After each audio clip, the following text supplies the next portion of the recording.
ป้าว่าคือป้าไปทำงานอยู่ไทยดีกว่าเนาะไปบอกให้ไปบอก3 ปีได้บ่หายปีบ่หายปีมึงบ่หายไปบ่มีเงินดูบ่มีเงินก็ยานี่เงินน่ะเอาบ่อันนี้ในเงินนะ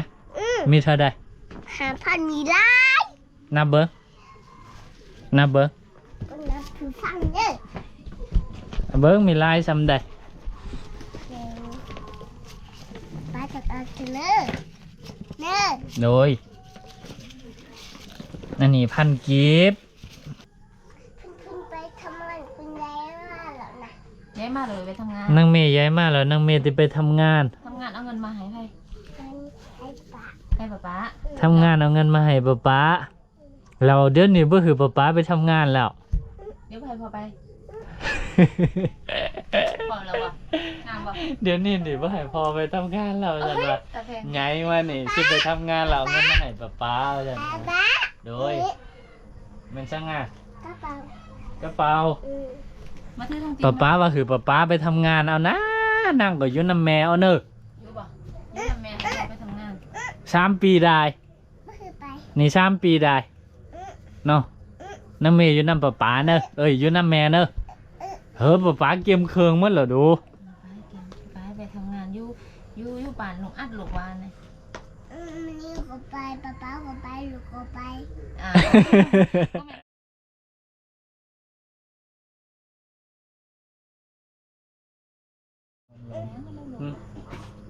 อันนี้ได้เอาซื้อไหมนะทุกคนพอดีตอนนี้เฮากำลังสิพากันเดินทางไปประเทศไทยนะกะนี่ละสิถือโอกาสในท้ายบรรยากาศในการเดินทางให้กับบรรดาให้พี่น้องได้เบิ่งได้ชมแล้วก็บอกลูกสาวว่าเฮาสิไปทำงานอยู่ทางฝั่งไทย3 ปีไล่กันบอกว่าอันนั้นแหละลูกสาวก็แบบบ่ให้ไปแล้วเฮาก็ว่าบ่มีเงินลูกสาวก็ว่านี้มีเงินอยู่นี่ก็ไปจกเอาอยู่ถมเพิ่นมาให้เงินซ้ำนี่มันสิพอว่าซั่งอ่ะพอเกินป้าว่าคือป้าไปทำงานอยู่ไทยดีกว่า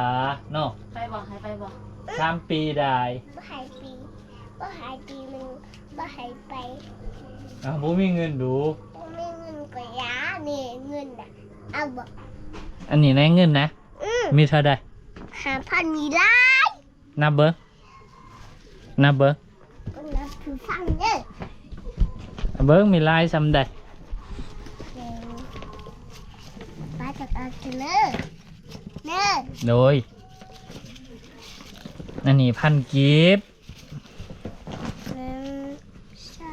อันนี้5,000เป็น 6,000 แล้ว7,000 8,000 8,000 9,000 10,000 11,000 12,000อันเดมีลายทวงบ่ติ12,000 กีบนะลายน่ะขอทางว่า12กีบลายน่ะลายซื้อขนมนางมือนึงบ่พอจำนี้บ่ได้ได้ลูกยังมีเงินคุณไปทำงานคุณยายมาแล้วนะย้ายมาเลยไปทำงานนางเมย์ย้ายมาแล้วนางเมย์สิไปทำงานเอาเงินมาให้ใครให้ป๊าทำงานเอาเงินมาให้ป้าเราเดี๋ยวนี้บ่คือป้าไปทำงานแล้วเดี๋ยวพอไปพอแล้ววะงามวะเดี๋ยวนี้บ่ให้พ่อไปทำงานแล้วจังว่าไงว่านี่สิไปทำงานแล้วเงินมาให้ป้าจังโดยมันช่างอ่ะกระเป๋ามาถือทางป้าว่าคือป้าไปทำงานเอานะ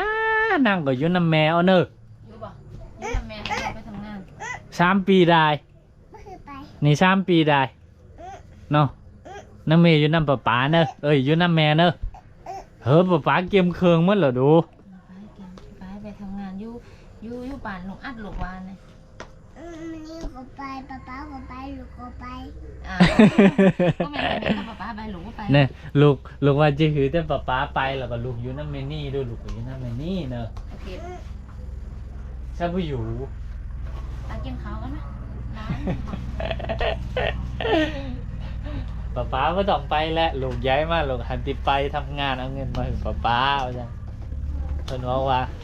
ให้เบาดำเนี่ยไม่ต้องไปเฮ็ดงานอยู่ทางฝั่งไทยนะว่าซั่นแล้วก็ตอนลูกสาวนี่นะตอนเพิ่นย้ายมาแล้วเพิ่นฮักสิไปเฮ็ดงานอยู่ทางฝั่งไทยแล้วก็เอาเงินมาให้เบาดำกับสาวนี่ ถึงหัวเนอะถึงหัวบน บอก นั้น ว่าให้อยู่นำสาวนี่เด้อแล้วก็เบาดำสิไปผู้เดียวก็ โอ้ย บ่ให้ไป ก่อนที่ออกเดินทางพี่น้องนะตอนเก็บเครื่องเก็บน่ะก็โอ้ บ่ให้ ลืมพี่น้องนะทักทายสบายดีเด้อ พี่น้องนะเพิ่นกับลูกสาวนะเดี๋ยวพอเข้าเกียมโตวแล้วก็ออกเดินทางไปประเทศไทยพร้อมๆกันนะพี่น้องเนาะเดี๋ยวสิไปเฮ็ดเป็นหยังกันรอถ่าติดตามไปยาวๆพร้อมกันเด้อพี่น้องเด้อน้องเมย์มานี่ก่อนมาอู้ บ่เป็นยังลุกเป็น ลุก แล้วก็ลุกบ่เป็นยัง อู้ทงตีนหลุกมือเนาะหลุมเลยต้องเฮ็ดไปมานี่มาสบายดีงามๆก่อน บ่เป็นยัง ลุกไว้ใช้แมนมาลุกมานี่เขาอู่กันที่กี่ว่าจะได้ เป็นสีแดง เขาอีซอยกันทำงานถูกไหม ช่วยกันเฮ็ดเบียกไหม เขามาซอยกันทำงาน ทำงานสบายดีกัน วันนี้ทำงานก่อนลองเบิ่งอีผ่านบ่ผ่านสบายดีงามๆ นั่งลงอีหยันลงก็นั่งลง นะ อ้าวบ่ทำงาน แหมบ่ทำงานนี้บ่ทำงานป้าเดี๋ยวไปทำงานได้ สบายดีกัน นั่นนี่บ่ซอยกันทำงานนี่ ทำงานลำพอกันไป นะมา เดี๋ยวไป มา กิน นบ ข้าวเลย สบายดี นบสบายดี ไป กูงามสบายดีโอเค ฝากติดตามน้องเมย์เด้อ เบาไปที่นี่เบาแล้วเนาะ เอา เดี๋ยวโอเคนะพี่น้องเดี๋ยวออกเดินทางพร้อมๆกัน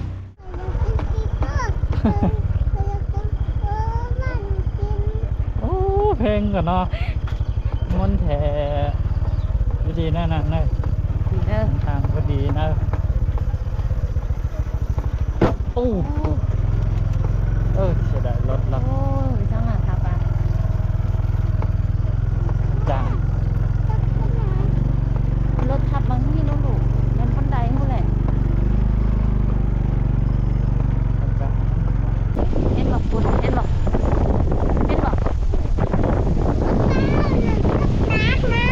งามบ่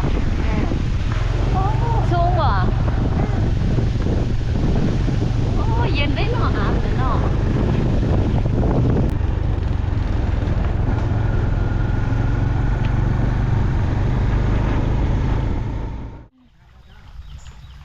โอเคนะทุกคนตอนนี้ก็มาหอดระหว่างทางแล้วก็พากันมาแหวล้างเนื้อล้างตัวล้างตีนล้างมือนะอยู่ห่วยพี่น้องป๊าดเจ้านี่โชคดีมีลำห่วยอยู่นี่เพื่อสั้นนี่อู้เถอะเจาะมือบังแล้วนะนี่ มันพ่ออุ้มมา แม่ พ่ออุ้มมาเลยแม่ มาวันนี้นะยังประทันฮอตเตอร์เนาะโอ้โถโหดหายนะพี่น้องเนาะมื้อนี้บ่ได้ท้ายดอกพี่น้องท้ายก็คือทุกเทื่อนั่นแหละเผลอๆหนักกว่าทุกเทื่อซ้ำเด้อนี่โอ้ตะอันตรายนะทางบ้านเฮาขี้ตมเพียงแข้งเพียงขาแท้ๆนี่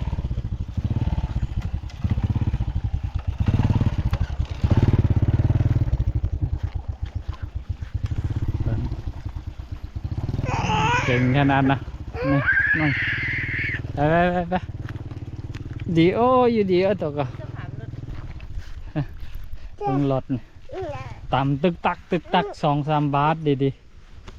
เสียดายรถอีดูรถ ยืนนะยังไงดึง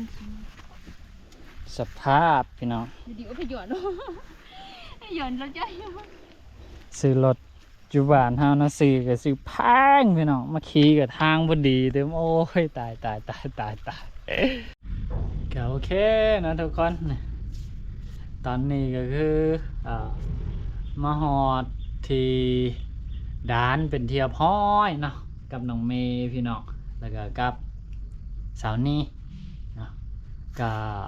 คือมื้อนี้พวกเรา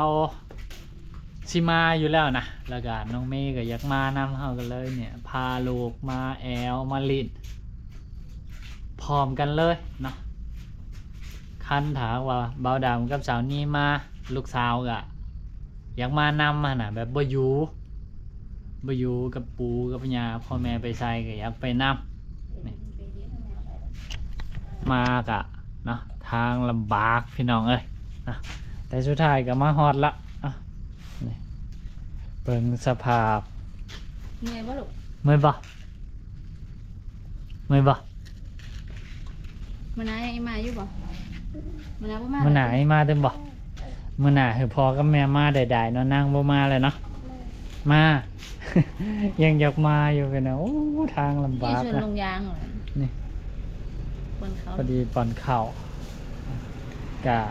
ประมาณนี้นะพี่น้องเนาะ EP นี้เอาสั้นๆซ้ำนี้นะเดี๋ยวจักหน่อยพอเฮากับสิออกเดินทางไปฝังพุทธเนาะ